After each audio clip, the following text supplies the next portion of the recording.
नमस्कार दोस्तों, एक बार फिर से आप सभी दोस्तों का आप कितने YouTube चैनल एचआरआई न्यूज पर बहुत बहुत स्वागत है। दोस्तों इस समय की तमाम बेहद बड़ी खबरें, मुख्य समाचार सामने निकल के आ रहे हैं। दोस्तों एक एक करके चलेंगे, तमाम बेहद बड़ी अपडेट्स आप तक आगे इसी वीडियो के माध्यम से पहुंचाएंगे। तो वहीं दोस्तों खबरों की तरफ चलने से पहले आप लोगों से एक छोटा सा निवेदन है कि अगर आप लोग भी केंद्र की मोदी सरकार को कोरोना के मोर्चे पर पूरी तरीके से विफल मानते हैं तो अब इस वीडियो को लाइक कीजिए, चैनल को सब्सक्राइब करके बेल के आइकन को जरूर दबाइए। दोस्तों किसानों के समर्थन में कमेंट बॉक्स में कमेंट जरूर कीजिए, जय जवान जय किसान। दरअसल दोस्तों पहली बड़ी खबर जान लेते हैं। राजनाथ सिंह ने बताया है कोरोना का इलाज रामचरितमानस का पाठ करो, दवा का काम करेगा। आचार्य कृष्णन ने मांगा है इस्तीफा। आप लोगों को बताते चले, जब से कोरोना की दूसरी लहर ने देश को तहस नहस करना शुरू किया है तब से ही लखनऊ के सांसद और देश के रक्षा मंत्री राजनाथ सिंह वैसे तो लापता हैं। लापता इसलिए क्योंकि वे कुछ करते हुए नहीं दिख रहे हैं, लेकिन वे सोचते हैं कि रामचरितमानस का पाठ करने से कोरोना जैसे जानलेवा वायरस से लोगों की जान बच सकती है। एक कार्यक्रम को संबोधित करते हुए राजनाथ सिंह ने कहा है कि रामचरितमानस का पाठ करने से लोगों में सकारात्मक विचार बढ़ते हैं। उन्होंने कहा है कि यह एक दवा की तरह काम करता है।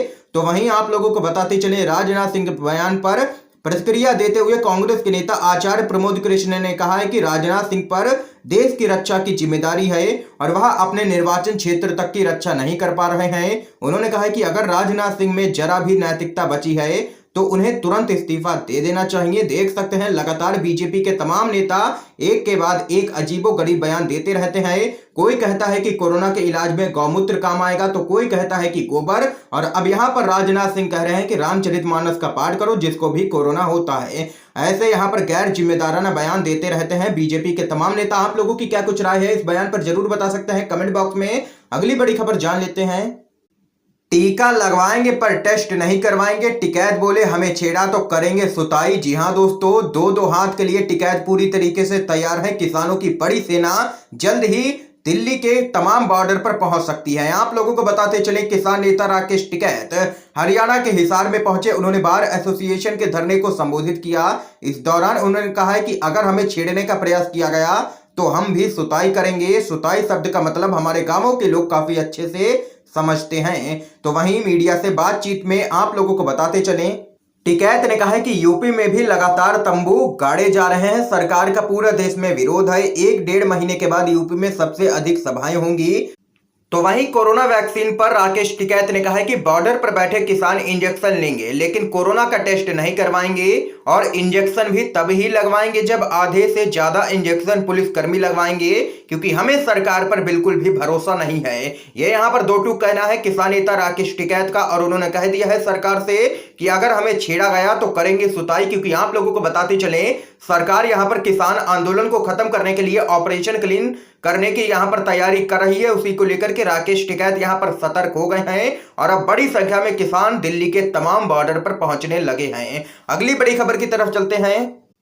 अमेरिका में जाकर के अब की बार ट्रंप सरकार करने वाले नरेंद्र मोदी को दिया है जो बाइडेन ने तगड़ा झटका। कच्चा माल भेजने की भारत की मांग पर बोला अमेरिका, पहले अमेरिकियों का टीकाकरण जरूरी है, हम कच्चा माल नहीं देंगे। आप लोगों को बताते चलें, अमेरिका ने कोविड-19 टीकों के उत्पादन के लिए आवश्यक कच्चे माल के निर्यात पर लगे प्रतिबंध को हटाने की भारत की मांग को यहां पर ठुकरा दिया है। अमेरिका की तरफ से कहा गया है कि वो भारत की जरूरतों को समझता है, लेकिन पहले अमेरिकियों का टीकाकरण जरूरी है, इसलिए कच्चा माल हम भारत को नहीं दे सकते हैं। तो वहीं अमेरिका का ये फैसला भारत के लिए एक बड़ा झटका है, क्योंकि भारत में अभी 3.5 लाख से भी ज्यादा कोरोना के मामले हर दिन सामने निकल के आ रहे हैं और भारत सरकार की कोशिश है कि वैक्सीनेशन की प्रक्रिया को काफी तेजी से चलाया जाए। लेकिन यहां पर अमेरिका ने दे दिया है नरेंद्र मोदी को तगड़ा झटका, क्योंकि आप लोगों को बताते चलें, कोई समय था जब अमेरिका भारत का एक अच्छा दोस्त हुआ करता था, लेकिन नरेंद्र मोदी ने ट्रंप का जब जाकर के प्रचार किया, हो सकता है कि जो बाइडेन उसका बदला ले रहे हों। यह यहां पर दोस्तों बड़ी खबर सामने निकल के आई है। अगली बड़ी अपडेट की तरफ चलते हैं।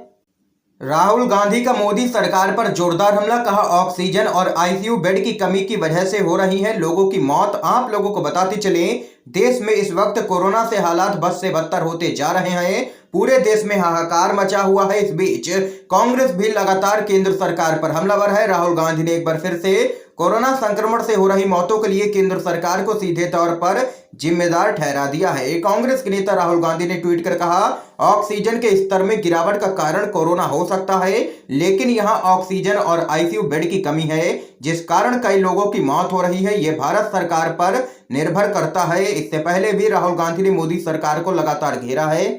अगली बड़ी खबर आप लोगों को बताते चलें, लॉकडाउन लगाने से जीडीपी को हो सकता है 1.5 लाख करोड़ का नुकसान। एसबीआई रिपोर्ट में हुआ है बड़ा खुलासा। महाराष्ट्र, मध्य प्रदेश और राजस्थान पर बड़ा असर। आप लोगों को बताते चलें, एसबीआई की आर्थिक शाखा की एक रिपोर्ट के अनुसार राज्यों में लगे लॉकडाउन से सकल घरेलू उत्पाद यानी कि जीडीपी को करीब 1.5 लाख करोड़ रुपए का नुकसान हो सकता है। करीब 80% हिस्सा महाराष्ट्र, मध्य प्रदेश और राजस्थान का है। अकेले महाराष्ट्र में 54% की हिस्सेदारी है। रिपोर्ट में कहा गया है कि महाराष्ट्र में ही करीब 82,000 करोड़ रुपए का नुकसान होगा, जो आगे अंकुश सख्त होने पर निश्चित रूप से और भी बढ़ सकता है। अगली बड़ी खबर की तरफ चलते हैं। एक मिस कॉल पर बीजेपी सदस्यता मिल सकती है, पर 1000 कॉल्स पर एक सिलेंडर व बेड नहीं मिल पाता है। आचार्य का ट्वीट बीजेपी को लिया है निशाने पर। आप लोगों को बताते चलें, देश भर में कोरोना का दूसरा चरण पूरी तरीके से भयावह रूप ले चुका है। इसके संक्रमण के चलते रोजाना हजारों की संख्या में लोगों की मौतें हो रही है। देश के अस्पतालों में ऑक्सीजन, बेड और दवाओं को लेकर के हाहाकार मचा हुआ है। इस बीच कांग्रेस के नेता आचार्य प्रमोद ने इसको लेकर के बीजेपी पर जोरदार हमला किया है। आचार्य प्रमोद ने भाजपा पर निशाना साधते हुए कहा है कि एक मिस कॉल पर भाजपा की सदस्यता मिल सकती है, लेकिन 1000 कॉल करने पर भी एक सिलेंडर और एक बेड नहीं मिल पाता है। तो वहीं आचार्य प्रमोद के इस ट्वीट पर यूजर्स यहां पर अपनी प्रतिक्रियाएं दे रहे हैं। आप लोगों को बताते चले, एक ट्विटर यूजर ने कहा है कि पूरी दिल्ली में जिस पार्टी के सांसद हों और राज्य के उपराज्यपाल भी पार्टी के इशारों पर काम कर रहे हों, वहां फिर भी ऑक्सीजन नहीं दे सकते तो इस्तीफा ही दे दो। आत्मनिर्भर देश है, स्वयं ही संभल जाएगा। तो वहीं एक अन्य यूजर ने यहां पर कहा है कि बीजेपी वाले जनता का सिर्फ इस्तेमाल करना जानते हैं। धर्म और भगवान के नाम पर लोगों को मूर्ख बना करके वोट हासिल करो, फिर जात पात धर्म के नाम पर इनको लड़ा दो। यही काम है बस बीजेपी का। देख सकते हैं कि लगातार भाजपा की सोशल मीडिया पर किरकिरी हो रही है और अब यहां पर शायद अंध भक्तों की भी आंखें खुलने लगी है और वो भी लगातार प्रधानमंत्री मोदी को ले रहे हैं निशाने पर।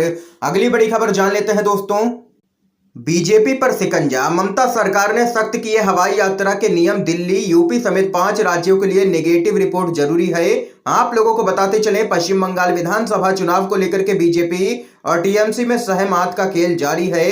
तो वहीं आप लोगों को दोस्तों बताते चले, बंगाल सरकार ने राज्य में हवाई यात्रा के नियम को यहां पर सख्त कर दिया है। सरकार की तरफ से जारी आदेश में यूपी समेत 5 राज्यों से आने वाले लोगों के लिए कोरोना नेगेटिव रिपोर्ट अनिवार्य कर दी गई है। तो वहीं 2 चरण के बचे हुए चुनावों से पहले इसे बीजेपी के लिए एक बड़ा झटका माना जा रहा है, क्योंकि लगातार देश के कई नेता पश्चिम बंगाल में जाकर के लगातार चुनावी प्रचार कर रहे हैं। तो वहीं दोस्तों अगली बड़ी अपडेट की तरफ चलते हैं। बीजेपी को केवल आपका वोट ही नहीं चाहिए, बल्कि प्रशांत किशोर ने बताया है क्यों भाजपा है देश के लिए खतरनाक। आप लोगों को बताते चलें, प्रशांत किशोर का कहना है कि बीजेपी आपसे केवल वोट ही नहीं मांगती है, बल्कि वो कई कदम आगे बढ़कर के आपके दिलो दिमाग को ही नियंत्रित करने लग जाती है। आपके खान पान, रहन सहन जैसी चीजों पर लगाम लगाई जाती है इनकी तरफ से। इसी वजह से यह पार्टी बहुत ही खतरनाक पार्टी है। आप लोगों को बताते चलें, चुनावी रणनीतिकार प्रशांत किशोर ने आगे कहा कि ऐसा नहीं है कि इतने बड़े बहुमत से पहली बार देश में कोई सरकार बनी है। ऐसा भी नहीं है कि मोदी से ज्यादा समय तक देश में किसी ने शासन नहीं किया है, लेकिन यह पहली बार देखा जा रहा है कि लोगों के दिल दिमाग को कैसे नियंत्रित किया जा रहा है। ये यहाँ पर दोस्तों कहना है प्रशांत किशोर को, और भाजपा को बताया है देश के लिए खतरनाक पार्टी। आप लोग सहमत हैं प्रशांत किशोर की बात से या नहीं? अपनी राय जरूर हाँ या ना में बता सकते हैं कमेंट बॉक्स में। अगली बड़ी खबर जान लेते हैं। कोरोना महामारी के दौर में काम नहीं कर रहा है भाजपा सरकार का कोई भी तंत्र मंत्र। ये यहाँ पर जोरदार हमला बीजेपी सरकार पर अखिलेश यादव ने बोला है।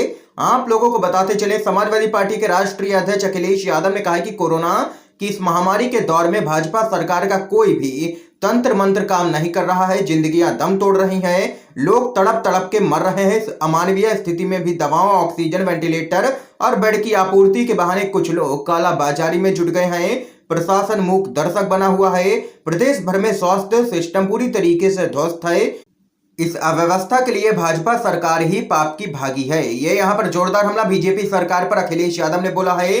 दोस्तों, आज की तमाम बेहद बड़ी खबरें सामने निकल के आई हैं, जो हमने आप लोगों तक पहुंचाई हैं HRI न्यूज के माध्यम से। अगर आप लोगों को ये वीडियो पसंद आया हो तो लाइक करना बिल्कुल भी मत भूलिए। वीडियो को ज्यादा से ज्यादा शेयर कीजिएगा। चैनल को सब्सक्राइब करके बेल के आइकन को दबाइएगा। दोस्तों, वीडियो देखने के लिए आप सभी का बहुत बहुत धन्यवाद।